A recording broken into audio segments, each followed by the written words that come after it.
Hello students, welcome back once again to your online classes. So this is your content number 2 of the chapter 10 straight line of your class 11 mathematics NCERT. Okay, so in the previous class in content number 1 we have already discussed about so many concepts about inclination of the line, slope of the given line and various form of the slope. ठीक है बच्चों, अभी ये वाला जो video होने वाला है आप लोगों का कंटेंट नंबर 2, इसमें हम क्या डिस्कस करने वाले हैं ना, the various form of the equation of the line. वहां पे हमने स्लोप क्या पढ़ा, इंक्लाइनेशन क्या पढ़ा, फिर हमने दो लाइन अब जब परपेंडिकुलर होते हैं उसका रिलेशन पढ़ा, दो लाइन जब पैरेलल होते हैं उसका रिलेशन पढ़ा, और एंगल पढ़ा था. इतना कॉन्सेप्ट हमने कॉन्सेप्ट नंबर 1 में पढ़ा था along with some recap of standard 10 mathematics. ठीक है, अभी जो कंटेंट नंबर 2 है आप लोग का, दिस वन, यहाँ पे आप लोग को हम क्या डिस्कस करने वाले हैं, यहाँ पे हम various form of the equation of A line discuss करने पड़ेगा. इक्वेशन ऑफ द लाइन का वेरियस फॉर्म क्या क्या होने वाले, क्योंकि बेसिकली हम स्ट्रेट लाइन पढ़ रहे हैं, मतलब ऑब्वियसली लाइन के इक्वेशन के बारे में आप लोग को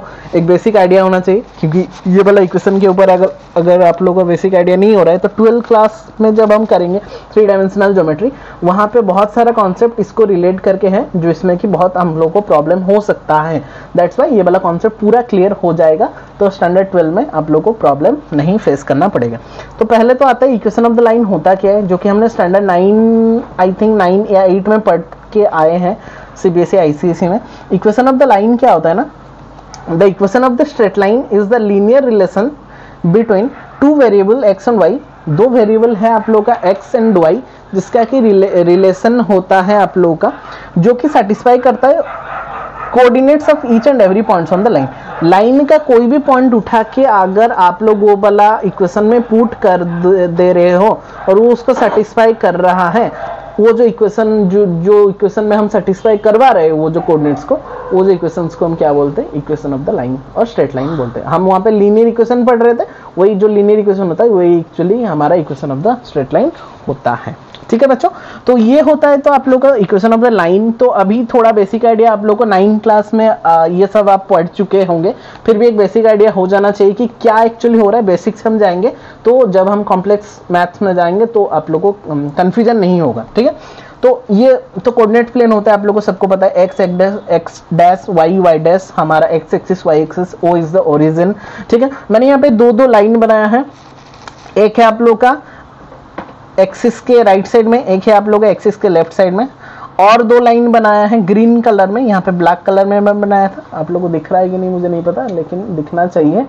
राइट साइड में यहाँ पे दिस लाइन. ठीक है, इसको अगर हम नेमिंग कर देते हैं बच्चों, हाँ L1 L2 कर देते हैं. ये L1 मैंने ले लिया, ये L2 ले लिया. ठीक है, इसको मैंने L3 ले लिया, इसको मैंने L4 ले लिया. अभी ध्यान दो आराम से, L1 और L2 जो लाइन है वो हमारा जो y एक्सिस से पैरेलल हो रहा है, और L3 एंड L4 जो लाइन है वो हमारा x एक्सिस के साथ पैरेलल हो रहा है. ठीक है, मैंने डिस्टेंस कितना लिया है, यहाँ पे मैंने पॉइंट दे दिया है A B C D points मैंने कुछ दे दिया है. जो O और A का डिस्टेंस है वो A यूनिट है, स्मॉल a यूनिट. ठीक है, मैंने यहाँ पे ये a लिख दिया. That's why the point coordinate of a will be a0, क्योंकि x एक्सिस में है मतलब a0. ठीक है, तो इसका भी है a, बट हम यहाँ पे इसका भी a ही है, 0 से b का यूनिट a ही है, लेकिन जब हम नेगेटिव डायरेक्शन में जाएंगे तो माइनस ऑफ a हम कैलकुलेट करें. वैसे ऊपर वाला जो है वो b है, नीचे वाला जो है वो भी b है, लेकिन जब हम ऊपर में जा रहे हैं तो उसका कोऑर्डिनेट हो जाएगा 0 भी, जब हम नीचे आ रहे हैं उसका कोऑर्डिनेट हो जाएगा 0 माइनस भी. That's clear. ठीक है, तो अभी बच्चों देखो, जब हम यहाँ पे पुट किए a0 तो ये लाइन का जो इक्वेशन हो गया वो हमेशा कितना होगा, x इक्वल टू a ही होगा. देखो कैसे होगा सर, कैसे होगा, यहाँ पे चेक करो, यहाँ पे a0 है, मतलब सपोज मान लो ये 2 0 है, तो ऊपर में लोगे तो 2 1, ऊपर में लोगे तो 2 2 2 3, नीचे लोगे तो 2 -1 2 -2 2 -3, ऐसे करके अगर खींचेंगे तो x इक्वल टू a ही होगा ना, x इक्वल टू 2 ही होगा, तो x इक्वल टू 2 ही होगा, मतलब वो पैरेलल टू y एक्सिस हो जाएगा. ठीक है, वैसे ही अगर नेगेटिव साइड में ले रहे तो इसका इक्वेशन कितना हो जाएगा, x equal to minus a. ये तो आप लोग को पता ही होगा, ऊपर में लेंगे तो पॉजिटिव में होगा, नीचे में लेंगे तो नेगेटिव में होगा, क्योंकि y एक्सिस के राइट साइड में पॉजिटिव नेगेटिव, यहाँ पे ऊपर में पॉजिटिव, नीचे वाला डाउन साइड में नेगेटिव. ठीक है, तो ऊपर वाला लेंगे तो y इक्वल टू b, नीचे वाला लेंगे तो y equal to minus of b. तो हम अगर उसको समराइज कर देंगे तो कैसे लिखेंगे, equation of the x axis is given by y equal to 0, equation of y axis is always given by x equal to 0. ठीक है ना, equation of the vertical line on RHS right side में जो भी लेंगे वो हो गया X equal to A, left side में जो लेंगे वो हो गया X equal to minus of A, ऊपर में लेंगे तो x equal to Y equal to B, नीचे में लेंगे तो Y equal to minus of B. कहानी खत्म, इतना नहीं, ठीक है। ये था basic idea about the equation of the line. अभी हम स्लोप वगैरह को यूज करके various forms of the equation of the line पढ़ेंगे। उसका 5 कॉन्सेप्ट है, डिटेल में हम पढ़ेंगे। अभी देखो बहुत ध्यान से देखो, अभी जितना हम आगे बढ़ते जाएंगे पिछला का उतना उतना कॉन्सेप्ट ऐड होता जाएगा। दैट्स वाई क्यूमुलेटिव फ्रीक्वेंसी की तरह होता जाएगा। ऐसा नहीं कि हम अभी ये पढ़ेंगे तो पिछला वाला यूज नहीं होगा, कहीं ना कहीं पे पिछला वाला कॉन्सेप्ट भी आप लोग के यूज हो रहा होगा, ठीक है। इसलिए पहला वाला कॉन्सेप्ट को लेके इसके साथ ही चलना है, ताकि पिछला वाला कॉन्सेप्ट भी याद रहेगा और अभी जो हम नेक्स्ट पढ़ेंगे वो भी याद होता रहेगा। तो मैं हर एक फॉर्म में करने के बाद उसका एक रिलेटेड एग्जांपल करवा दूंगा, ताकि आप लोगों को कंफ्यूजन नहीं होगा कि कौन से फॉर्म में आप लोगों को कौन सा कॉन्सेप्ट यूज करना है। दैट्स वाई मैं बोल रहा हूँ कॉन्सेप्ट समझना बहुत जरूरी है, ये वाला कॉन्सेप्ट, क्योंकि कॉन्सेप्ट नहीं समझोगे तो क्वेश्चन रॉन्ग होने का 110% चांसेस है स्ट्रेट लाइन का, ठीक है। कॉन्सेप्ट समझो क्या बोला है, point, slope, slope, intercept, two intercept, बहुत सारा कॉन्सेप्ट सेम लेवल का होता है, इसीलिए कन्फ्यूजन का 110% चांसेस रहता है। तो इसलिए पूरा कॉन्सेप्ट को ध्यान से समझो। पहले जो हमने कंटेंट 1 में पढ़ा था उसमें हमने खाली स्लोप और उसका स्लोप और स्लोप कैसे निकालते हुए उसी के बारे में पढ़ा था। यहाँ पे जो हम कंटेंट 2 में पढ़ रहे हैं इसमें हम इक्वेशन ऑफ द लाइन पढ़ रहे हैं by using the slope concept, ठीक है। पहला जो है पॉइंट स्लोप फॉर्म, मतलब क्या है, सिंपल सा कॉन्सेप्ट है कि एक पॉइंट होगा एक स्लोप होगा, इतना समझना नहीं, पूरा नॉर्मल सा ही याद रखना है कि पॉइंट स्लोप फॉर्म का मतलब क्या होता है। एक पॉइंट गिवन होगा, एक स्लोप गिवन होगा, हमको इक्वेशन ऑफ द लाइन निकालना है। तो various form of the equation of the line है, ठीक है, इक्वेशन ऑफ लाइंस, ठीक है। तो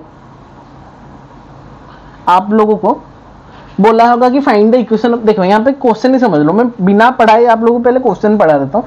find the equation of the line passing through the point 4 3 with the slope 2, मतलब क्या दिया, एक पॉइंट दिया एक स्लोप दिया, कहानी खत्म, ठीक है। तो कॉन्सेप्ट को समझना है कि अगर एक पॉइंट है P जिसका कोऑर्डिनेट है XY और एक पॉइंट है A जिसका कोऑर्डिनेट है X1 Y1 जो गिवन होगा हमको, उसी को लेके हमारा स्लोप कैसे निकलेगा। Equation of the line will with slope m and passing through the point x1 y1 is given by y minus y1 is equal to m into x minus x1। xy तो constant रहेगा, जो point दिएगा उसको x1 y1 ले लो, slope को m ले लो, बस put कर दो y minus y1 equal to m into x minus x1 will get the point slope form। वही कॉन्सेप्ट है जो हमने पॉइंट, जब हम स्लोप निकालते हैं तो उसका फॉर्मूला क्या होता है, y2 minus y1 by x2 minus x1, वहां पे लेकिन x2 y2 नहीं है कुछ भी, यहाँ पे xy ही लेंगे हम, जो पॉइंट है pxy। तो xy ऑलरेडी तो होगा पहले से, बस हमको x1 जो गिवन पॉइंट होगा उसको x1 y1 लेना है, बस पुट कर देना है इसके इक्वेशन में, will get the answer y minus y1 equal to m into x minus x1। Derivation is not important, so you have to remember that concept, ठीक है। मैंने क्वेश्चन पढ़ा दिया था, find the equation of the line passing through the point 4 3, मतलब बच्चों ये क्या हो गया आप लोगों का, x1 हो गया, ये y1 हो गया, कहानी खत्म। ये हो गया आप लोगों का m इज द स्लोप। तो डायरेक्टली हमको क्या पता है कि जब भी आप लोग का एक पॉइंट होगा और एक स्लोप होगा, उसका इक्वेशन ऑफ द लाइन क्या होता है, y minus y1 whole into m equal to m whole into x minus x1। m है हमारा 2, x1 है 4, y1 है 3, just put the values, will get the answer y minus 3 equal to 2 into x minus 4।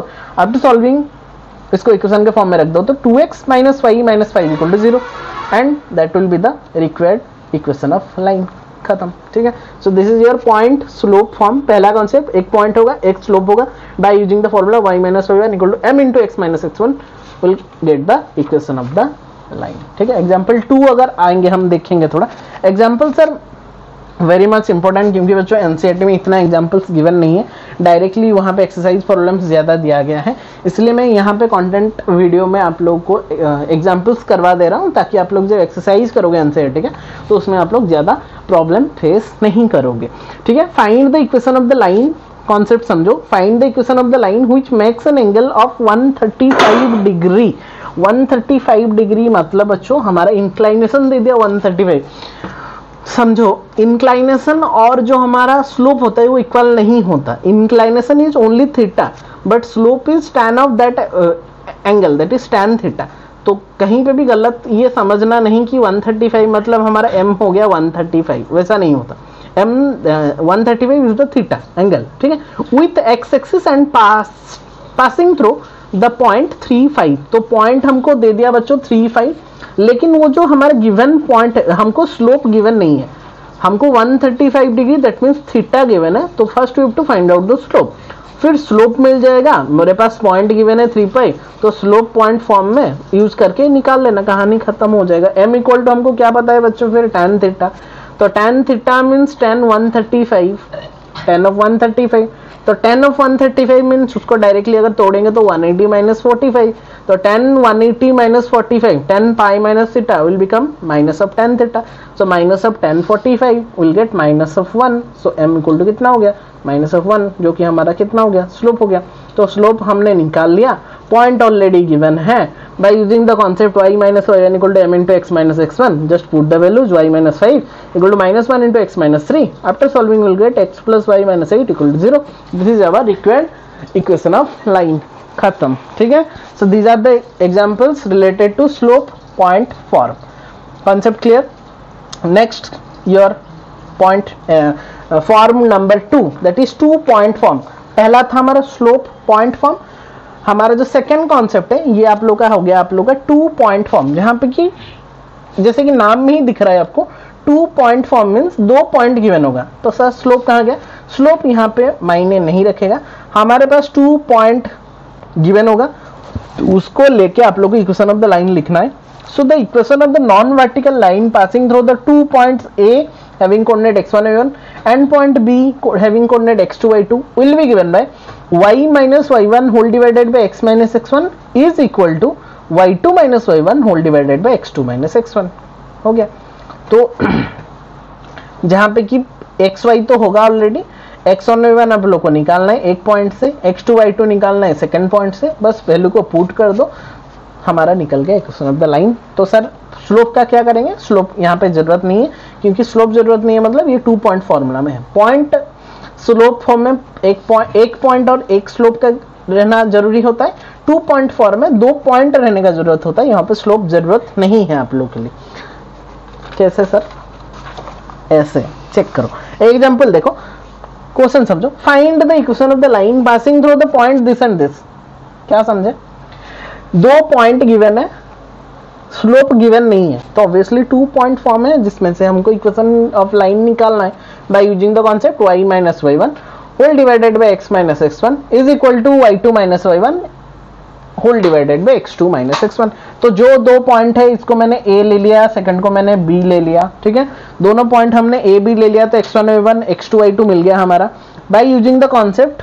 So equation of the line will be given है, तो पहले लिख लेना, x1 कितना है -1, y1 कितना है 1, x2 कितना है 2, y2 कितना है -4।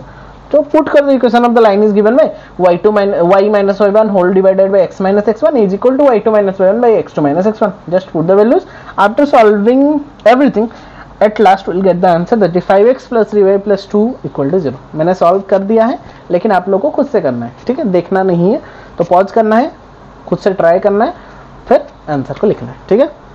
So that's all. देखो कॉन्सेप्ट समझ में आ गया, देखो पूरा पता चलेगा कि कहाँ पे 2 पॉइंट फॉर्मूला यूज करना है, कहाँ पे हमको slope intercept formula, slope point formula, slope point मतलब एक स्लोप एक पॉइंट, 2 पॉइंट मतलब 2 पॉइंट, यहाँ पे स्लोप का जरूरत नहीं है, ठीक है। यहाँ पे और एक क्वेश्चन गिवन है, like so that the point this this this are collinear, 3 point given है, 1 2 3 are collinear, also find the equation of the line containing them. और एक बार हमको क्या फाइंड आउट करना है, इक्वेशन को भी फाइंड आउट करना है जो कि ये तीनों पॉइंट को रख रहा होगा, कंटेनिंग मतलब वहां पे उसको कंटेन कर रहा होगा, मतलब उसके ऊपर में वो लाइक कर रहे होंगे ये 3 पॉइंट, वो वाला इक्वेशन हमको, वो स्ट्रेट लाइन के इक्वेशन चाहिए। तो पहले जो 3 पॉइंट गिवन है, पहले हमको 3 पॉइंट को ले लो, एक को A ले लो, एक को B ले लो, एक को C ले लो, ठीक है। तो A0 0B 3A minus 2B be the given points। so therefore the equation of AB is given by, मतलब हमारा इक्वेशन ऑफ AB निकालते हैं, पहले चेक करते हैं। AB 2 पॉइंट जो था कोलिनियर में, हम जब पॉइंट 2 पॉइंट फॉर्मूला में यूज करते थे, AB का स्लोप निकालते थे, BC का स्लोप निकालते थे, फिर इक्वलाइज कर देते थे। यहाँ पे इक्वेशन ऑफ द लाइन भी निकालना है, तो पहले इक्वेशन ऑफ ए बी निकालते हैं by using the concept 2 point, 2 point के आधार में हम निकाल रहे हैं, that means 2 point formula. So y minus y1 whole divided by x minus x1 equal to y2 minus y1 whole divided by x2 minus x1। Just put the values, after solving will get bx plus ay minus ab equal to 0। Let this be बच्चों equation number 1। इसको हमने equation number 1 दे दिया, ठीक है। अभी हम क्या करेंगे ना, यहाँ पे आएंगे, ठीक है। तो equation of the line A B will be given by कितना हो गया बच्चों, bx plus A Y minus A B is equal to 0, ठीक है।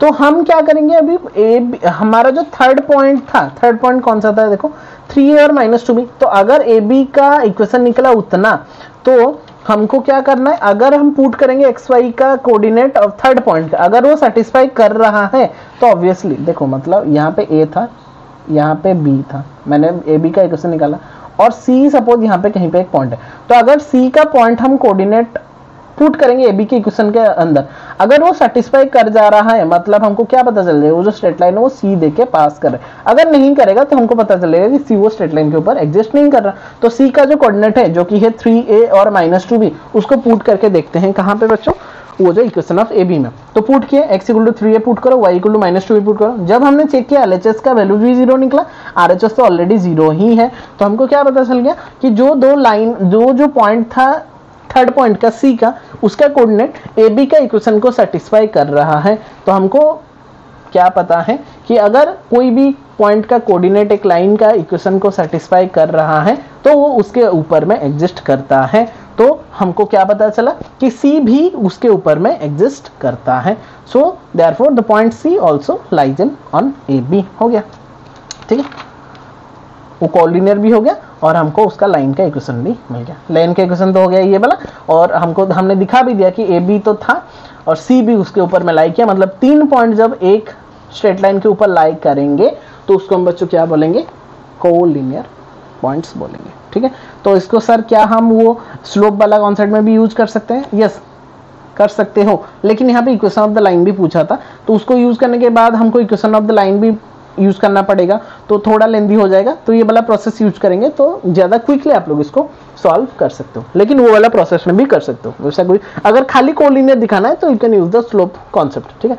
मतलब ए बी का स्लोप निकालो, बी सी का स्लोप निकालो, दोनों की इक्वलाइज कर दो, हो गया आप लोग का कोलिनियर। लेकिन यहाँ पे इक्वेशन ऑफ द लाइन भी हमको निकालना था, दैट्स व्हाई मैंने ये वाला प्रोसेस को अप्लाई किया, ठीक है। इसीलिए कॉन्सेप्ट बहुत जरूरी है बच्चों। सेकंड भी हो गया, पहला था स्लोप पॉइंट, सेकंड वो था पहला, सेकंड में गया 2 पॉइंट, थर्ड में क्या है, स्लोप इंटरसेप्ट फॉर्म। ये अभी इंटरसेप्ट क्या होता है, इंटरसेप्ट का मतलब जहां पे वो जाके टच करता है।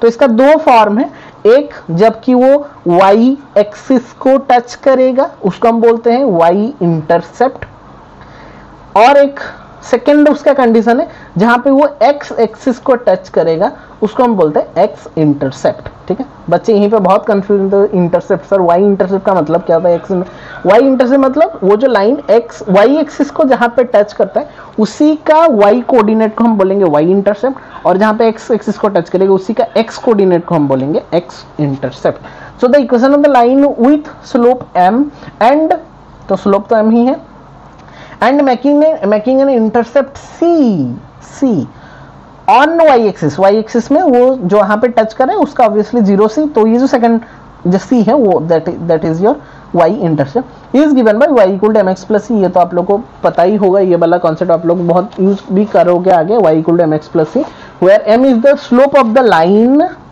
And c is the y intercept में जहाँ पे वो y को टच कर रहा है उसका y कोऑर्डिनेट, सो 0 C, ठीक है, means C, only C, not 0 C, it's C.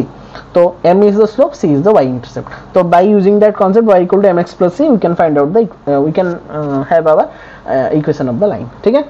ये था आप लोग का y इंटरसेप्ट का, लेकिन अगर वो x एक्सिस को टच कर रहा होगा तो y x इंटरसेप्ट यूज करेंगे। सो the equation of the line with slope m तो होगा उसका slope, and making an intercept d। यहाँ पे मैंने c लिया था, यहाँ पे मैंने क्या लिया d, जो कि कौन होगा, x एक्सिस को इंटरसेप्ट कर रहा होगा, टच कर रहा होगा, और उसका पहला कोऑर्डिनेट, क्योंकि x कोऑर्डिनेट मतलब पहला, y कोऑर्डिनेट मतलब सेकंड, ठीक है। तो पहला मतलब d, वो हो गया आप लोग का x इंटरसेप्ट, जिसका equation of the line will be given y equal to m into x minus d।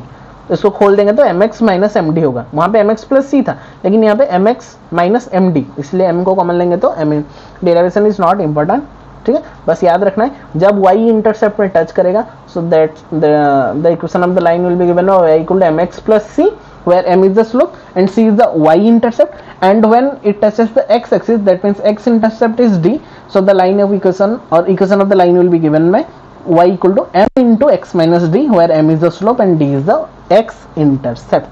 So these are the two concepts बच्चों, okay. So by using ये वाला थर्ड था स्लोप इंटरसेप्ट, एक स्लोप गिवन होगा that is m और intercept one intercept, it may B y intercept, it may B x intercept, जो भी एक गिवन होगा और आप लोग को उससे निकालना है। पहला स्लोप पॉइंट, एक स्लोप एक पॉइंट, दूसरा 2 पॉइंट जहां पे कि 2 पॉइंट, ये तीसरा है स्लोप इंटरसेप्ट, एक स्लोप होगा एक इंटरसेप्ट होगा, it may B x intercept, it may B y intercept. Example relate करने के लिए, find the equation of the line whose slope is 1/2 and y intercept is equal to -5/4। क्या पता चला, एक पॉइंट गिवन है, एक स्लोप गिवन है that is m, that is 1/2 and y intercept is given that is c is given, ठीक। So this is m, this is c, y intercept c, x intercept अगर होता तो उसको हम d में कंसिडर करते हैं, ठीक है। तो ये हो गया सीधा सीधा आप लोग को दिख रहा है कि एक स्लोप गिवन है, एक y इंटरसेप्ट गिवन है, तो ये आप लोग का स्लोप इंटरसेप्ट फॉर्मूला के ऊपर डिपेंड कर रहा है। So it will be given by y equal to mx plus c where m is the slope of the line and c is the y intercept, तो where m equal to given by 1/2, c is given by -5/4 by using the formula y equal to mx plus c, after solving will get 2x minus 4y minus 5। तो solve आप लोग के ऊपर में करना है, मैं बस हिंट दे दिया आप लोग को कैसे उसको सॉल्व करना है, ठीक है। तो मिल गया required equation is 2x minus 4y minus 5 is equal to 0। Finished, this is your example number 1 जहां पे आप लोग के पास एक स्लोप था एक पॉइंट था, बाय यूजिंग द कॉन्सेप्ट आप लोग आराम से निकाल सकते हो। नेक्स्ट एग्जांपल में बच्चों आता है, find the equation of the line which intersect the y axis at a distance of 3 unit above the origin and makes an angle 30 degree with the positive direction of x axis। क्या समझे बच्चों, फिर एक line है जो कि, figure को पहले समझ जाओ थोड़ा, the find the equation of the line which intersect y axis at a distance of 3 unit above the origin, मतलब 1 2 3 y एक्सिस को इंटरसेप्ट कर रहा है दिस वन, ठीक है। तो y सपोज ये वाला हो गया आप लोगों को y, तो उसका ऑब्वियसली कोऑर्डिनेट कितना होगा 0 3 3 unit above the x axis बोला है, मतलब ऊपर में 3, अगर बिलो बोला तो नीचे होता, तो बिलो ऊपर में बोला है तो 0 3 ऑब्वियसली, तो y इंटरसेप्ट ये हो गया आप लोग का c इक्वल टू कितना हो गया फिर 3 हो गया, y इक्वल टू 3, ठीक है।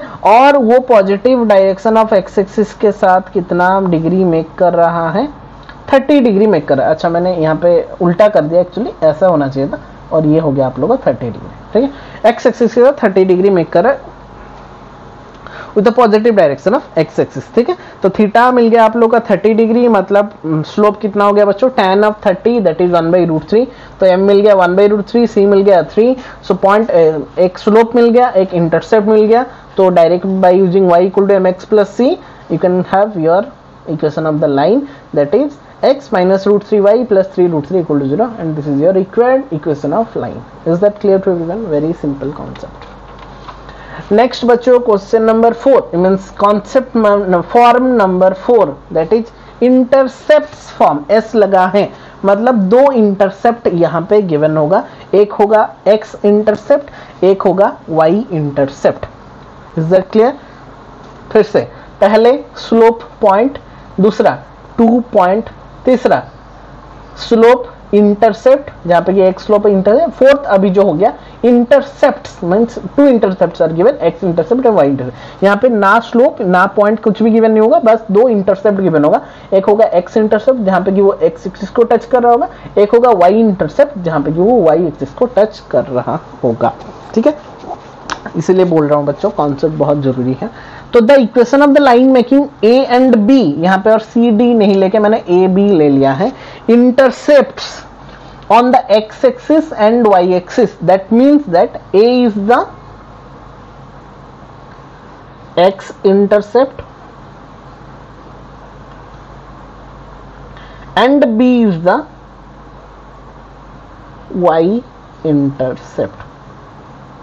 ठीक है बच्चों, ए जो हो गया आप लोग का एक्स इंटरसेप्ट, एक्स एक्सिस में टच कर रहा है A0, बी हो गया आप लोग को वाई इंटरसेप्ट, मतलब 0B मींस उसका सेकंड कोऑर्डिनेट क्या है बी है, ठीक है। तो उसका जो equation of the line will be given by, कैसे कॉन्सेप्ट में हम उसको ये अप्लाई करके निकालेंगे, the equation of the line will be given by x by a plus y by b is equal to 1, ठीक है। और मैंने यहाँ पे लिखा था, मैंने देखा नहीं कि where a is the x intercept and b is the y intercept, ठीक है। So the equation of the line will be given by x by a plus y by b equal to 1, ठीक है। तो ये हो गया आपका concept, जहाँ पे कि ना स्लोप ना पॉइंट कुछ भी गिवन नहीं होगा, बस दो इंटरसेप्ट जो कि दो पॉइंट ही है उसी को लेके करेंगे, जहाँ पे कि पॉइंट तो नहीं है, हम ए को एक्स एक्सिस में जहाँ पे टच करेंगे उसका पहला कोऑर्डिनेट जो ए होगा, और वाई एक्सिस में जहाँ पे टच करेंगे उसका दूसरा कोऑर्डिनेट जो बी होगा, उसी को लेके कैलकुलेट करना है। So the concept is given by x by a plus y by b equal to 1। एक छोटा सा example, find the equation of the line which makes intercept 2 and -3 on x and y axis respectively. तो 2 and 3 बोल दिया, मतलब एक intercept दे दिया 2, एक इंटरसेप्ट दे दिया -3, x इंटरसेप्ट दे दिया 2, that means a equal to 2, और y इंटरसेप्ट दे दिया -3, that means b equal to -3। So by using the concept x by 2 plus y by -3 equal to 1, after solving will get 3x - 2a - 6 equal to 0 and will get the our required equation of line. Clear, ठीक है। तो ये हो गया बच्चों fourth point. फिर से मैं बार बार उसी को रिपीट कर रहा हूँ। पहला है आप लोगों का स्लोप पॉइंट, जहाँ पे कि एक स्लोप एक पॉइंट होगा। सेकंड हो गया आप लोगों का 2 पॉइंट, जहाँ पे कि 2 पॉइंट गिवन होगा। थर्ड हो गया आप लोगों का स्लोप इंटरसेप्ट, जहाँ पे कि एक स्लोप एक इंटरसेप्ट, एक ही इंटरसेप्ट तब होगा। फोर्थ वाला में 2 intercept are given, that is one is x intercept, another one is y intercept. ये वाला बच्चों एक इंपॉर्टेंट सा क्वेश्चन है, अच्छा क्वेश्चन है, इसीलिए मैंने यहाँ पे करवा दिया है। देखो क्वेश्चन समझो, find the equation of the line which passes through the point 3, 4, एक पॉइंट दिया है, and the sum of which intercepts on axes is 14। दोनों इंटरसेप्ट का सम गिवन है 14 और एक पॉइंट गिवन है दैट इज 3 and 4। तो वो बोला है कि हाँ आप लोग उसका इक्वेशन ऑफ द लाइन को फाइंड आउट करके निकालो, ठीक है। अच्छा, तो दो पॉइंट, जो एक पॉइंट गिवन है वो तो 3, 4 है, लेकिन इंटरसेप्ट बोथ द इंटरसेप्ट, क्योंकि सम ऑफ द इंटरसेप्ट बोला है, मतलब दोनों इंटरसेप्ट का सम बोला है 14। तो let the intercept made by the line x axis y axis be a and 14 - a, मतलब अगर एक को हमने a लिया तो दोनों का सम है 14, तो एक अगर a हमने लिया तो दूसरा कितना होगा 14 - a obviously. So according to that concept, this is your x intercept, this is your y intercept. We'll get the equation of the line will be given by x by a plus y by 14 - a, क्योंकि x by a plus y by b equal to 1 जो होता है हमारा intercept form, तो उसको अगर relate करेंगे तो x by a plus y by 14 - a equal to 1, ठीक है। ये हो गया आप लोगों का इक्वेशन ऑफ द लाइन। लेकिन हमको a का वैल्यू फाइंड आउट करना है, क्योंकि a का वैल्यू जब तक फाइंड आउट नहीं करेंगे हमको एक्चुअल इक्वेशन नहीं मिलेगा। तो कैसे फाइंड आउट करेंगे, तो वो बोला है कि जो पॉइंट दिया है 3, 4 वो भी उसी के ऊपर पास करता है। तो अगर वो उसी के ऊपर ही पास करता है, दैट मीन्स बच्चों कि उसका जो कोऑर्डिनेट है 3, 4 वो इक्वेशन ऑफ द लाइन को क्या कर रहा होगा, सेटिस्फाई कर रहा होगा। So since it passes through the point 3 and 4, then obviously 3 और 4 जो x equal to 3 और y equal to 4 है वो वाला लाइन को सेटिस्फाई कर रहा होगा। तो x की जगह में 3 पुट कर दो, लाइक 3 बाई ए, y की जगह में b पुट कर दो, 4 पुट कर दो, 4 बाई 14 - a इक्वल टू 1। तो वहां से आप लोग का क्या क्लियर कट एक आइडिया मिल जाएगा कि a का वैल्यू कितना है। तो मैंने पुट कर दिया, अभी सॉल्व करना है, सॉल्व आपको करना है पूरा, मैंने एलसीएम लेके करवा दिया। आफ्टर सॉल्विंग विल गेट, दो वैल्यू मिलेगा क्योंकि क्वाड्रेटिक इक्वेशन यहाँ पे मिला था। तो एक मिला इक्वल टू 6, दूसरा मिला इक्वल टू 7, तो ए का 2 वैल्यू मिला। तो बच्चों अगर ए का 2 वैल्यू मिला तो बी का भी वैसे 2 वैल्यू ही मिलेगा, मतलब इसको हमने ए लिया था, ए इंटरसेप्ट ए का ए ही है, और इसको मैंने बी लिया था दैट इज 14 - a। तो a मिल गया तो मेरा 6, तो अगर a मिला 6 तो दोनों का सम होना चाहिए 14। तो अगर a मिला 6 तो b मिला 8, क्योंकि 6 + 8 14, और अगर a मिला 7 तो b मिलेगा 7, क्योंकि 7 + 7 14, ठीक है। तो a 6 और b 8 को लेके उसका इक्वेशन क्या हो गया, x by 6 plus y by 8 equal to 1। After solving will get 4x plus 3y minus 14 equal to 0। और अगर a equal to 7 b equal to 7 ले रहे हैं तो इसका इक्वेशन क्या हो गया, x by 7 plus y by 7 equal to 1। कि कहाँ पे पुट किया हमने, यहाँ पे पुट किया, ठीक है ना। तो will get x plus y minus 7 equal to 0। तो आइदर उसका इक्वेशन ये भी हो सकता है, ये भी, क्योंकि a का 2 वैल्यू निकला तो 2 इक्वेशन फॉर्म हो सकता है। बहुत ही अच्छा क्वेश्चन है बच्चों, ठीक है, इसको अच्छे से प्रैक्टिस कर लेना, ठीक है बच्चों। The last and the fifth form is there, that is called normal form, ठीक है। तो ये थोड़ा सा कॉन्सेप्ट समझना है आप लोगों को, बहुत लंबा सा इसका डेरिवेशन है, लेकिन वो इतना इंपॉर्टेंट नहीं है, आप लोगों को बस समझना है कि नॉर्मल फॉर्म में जब दिया होगा आप लोगों को इक्वेशन ऑफ द लाइन को कैसे लिखना है। तो समझो, पहले मैंने यहाँ पे 4 फिगर बना के रखा है, पहले पढ़ो क्या लिखा गया है कि let p be the length of the perpendicular, और उसको हम क्या बोलते हैं, नॉर्मल भी बोलते हैं, from the origin to a given non vertical line l and where alpha be the angle between the normal and the positive direction of x axis, then the equation of the line l is given by x cos alpha plus y sine alpha equal to p. समझो, मैंने 4 quadrant में line का equation को बना दिया। ये है आप लोगों को फर्स्ट, ये सेकंड, ये थर्ड, ये फोर्थ, तो कोई भी पॉसिबिलिटीज हो सकता है। ये पहले में पुट किया मैंने, सेकंड में, थर्ड में, फोर्थ में, समझ रहे हो? तो ये फर्स्ट क्वाड्रेंट, ये सेकंड क्वाड्रेंट, ये थर्ड क्वाड्रेंट, ये फोर्थ क्वाड्रेंट। तो सब में ओ हमारा ओरिजिन है और जो एन है वो ओ से एन तक का परपेंडिकुलर है, मतलब हर जगह में हमारा जो ओ एन है वो परपेंडिकुलर टू हमारा द लाइन एल हो रहा है। वो जो ओरिजिन के साथ जो हम एन को ज्वाइंट कर रहे हैं, जो परपेंडिकुलर है, वो हमेशा एल के साथ परपेंडिकुलर। सब में देखो, यहाँ पे O N is perpendicular to L, यहाँ पे O N is perpendicular to L, यहाँ पे भी O N is perpendicular to L, यहाँ पे भी O N is perpendicular to L. So वो हो गया आप लोगों का नॉर्मल ओ एन। और तो अल्फा क्या है? Alpha is the angle between the x axis and the positive direction x axis and the positive direction of x axis, जो कि नॉर्मल के साथ वो फॉर्म कर रहा है। तो यहाँ पे पॉजिटिव डायरेक्शन मतलब this one will be your alpha, यहाँ पे पॉजिटिव डायरेक्शन मतलब इतना तक जाएंगे तो this one will be your alpha, यहाँ पे जाएंगे तो पूरा ये थर्ड क्वाड्रेंट मतलब इतना तक आना पड़ेगा, एंटी क्लॉकवाइज डायरेक्शन में हमको जाना है, ठीक है ना। और यहाँ पे भी positive direction of anti clockwise direction में मतलब दिस वन, ठीक है। सो चारों केस में 4 अल्फा मिल गया। तो जहाँ पे भी जो अल्फा होगा हमको फर्क नहीं पड़ेगा, हमको अगर कॉन्सेप्ट के ऊपर जाना है, फॉर्मूला के ऊपर जाना है, so will get x cos alpha plus y sin alpha is equal to p, where alpha is the angle made by the normal with the positive direction of x-axis and where p is the distance from that origin to the given line, ठीक है। that is ON जो होता है वो हमारा P हमने यहाँ पे कंसिडर किया है। so where alpha is the angle between the positive direction of x-axis and ON, that is normal, and ON is always taken as P, means distance from that origin to the point P, ठीक है। ये तो हो गया आप लोगों का concept, बस याद रखना है कि x cos alpha plus y sin alpha is equal to P। तो उसको रिलेट करके बच्चों अगर हम 2 क्वेश्चन करेंगे यहाँ पे example, so find the equation of the line whose perpendicular distance, देखो हमको समझ में आ जाएगा, perpendicular distance from the origin is 5 unit, मतलब P हमको दे दिया 5 unit, and the angle between the positive direction of x-axis and the perpendicular is 30 degree, that means alpha is 30 degree, ठीक है। अगर कॉन्सेप्ट समझ में हुआ होगा तो आराम से समझ में आ गया कि डिस्टेंस जो है p है हमारा 5 यूनिट और अल्फा जो है वो 30 डिग्री है, मतलब जो एंगल गिवन है। तो भाई using the formula x cos alpha plus y sin alpha equal to p, alpha की जगह 30 पुट करो, p की जगह 5 पुट करो, cos 30 हो गया √3/2, sin 30 हो गया 1/2, after solving will get √3x plus y minus 10 equal to 0। तो उसको ये तो इजी बहुत लग रहा है, लेकिन उसके लिए आप लोगों को तो समझना चाहिए ना P क्या है। P is the perpendicular distance, alpha क्या है? Alpha is the angle between that normal with the positive direction of x axis.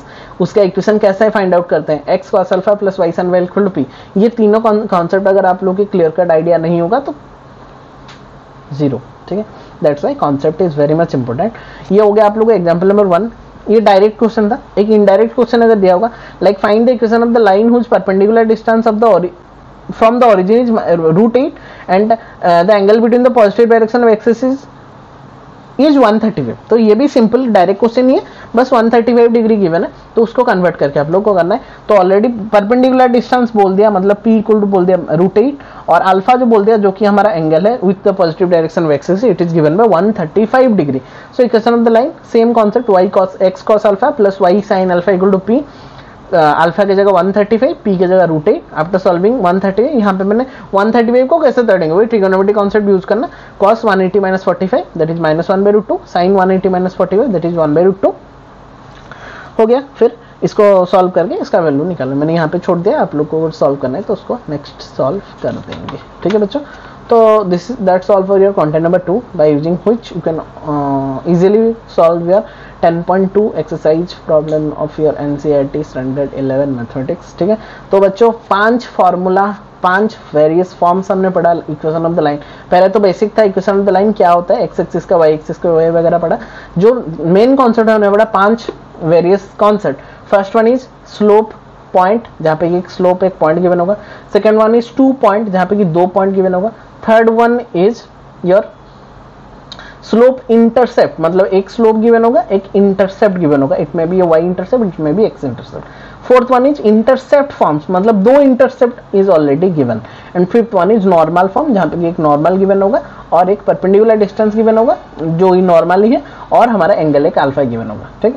So these are the 5 forms. तो 5 फॉर्म्स का मैं रिलेटेड एग्जांपल्स भी आपको करवा दिया, सबका एक एक 2-2 करवा दिया ताकि आप लोगों को क्लियर कट आइडिया हो जाएगा। कॉन्सेप्ट पहले समझ जाना, उसके बाद ही एक्सरसाइज में जाना ताकि आराम से उसको सॉल्व कर सकते हो, ठीक है। That's all for today, that's all for this video.